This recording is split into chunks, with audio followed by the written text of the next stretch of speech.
台海局势紧张，国军嘛加强战备，明年度的国防预算传出讲会增加到4600亿，佮下来特别佮加特别预算，佮有特种基金会到6300亿，嘛创历史的新高。台海情势严重，国防部29发布，整合强机18架次，机中飞过海峡中线，正伫北部、西南、东部空袭13架次，加上共南14架次交代，国军严密监控、应变处理，也为着因应中共升官对台威胁，明年国防预算预估会达到4600亿，佮加上特别预算甲特种基金会来到6300亿，写入历史新高。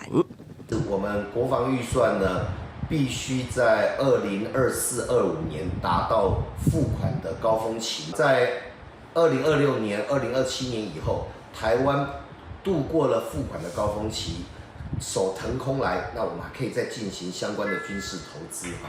台湾国防预算逐年升悬，马政府时期国防预算大约是3500亿，到蔡政府最后一年来到6068亿。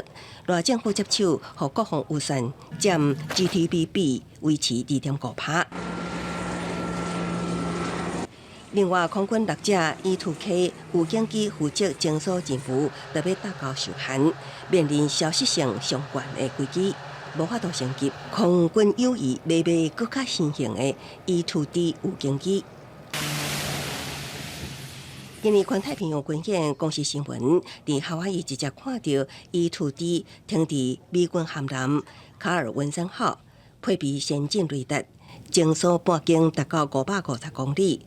若部署台湾本岛，毋免出海，就会当掌握福建的强军动态，也会当追踪陆中战机歼敌集。不过一台无俗，大约131亿。去年日本买6架，专家建议咱国会当缀咧团购压价单价。可以不要到海峡，你可以放在中央山脉。那中央山脉距离福建大概250公里。那你如果再买5架的 E2D， 你就有11架。我可能要扩编，而且这个不能放在屏东了，因为会被重点摧毁。汉光10号演习，拄到凯美航太缩短演习的时间，像咧考验基层野战部队的去中心化运作。将会伫战备会得其验证。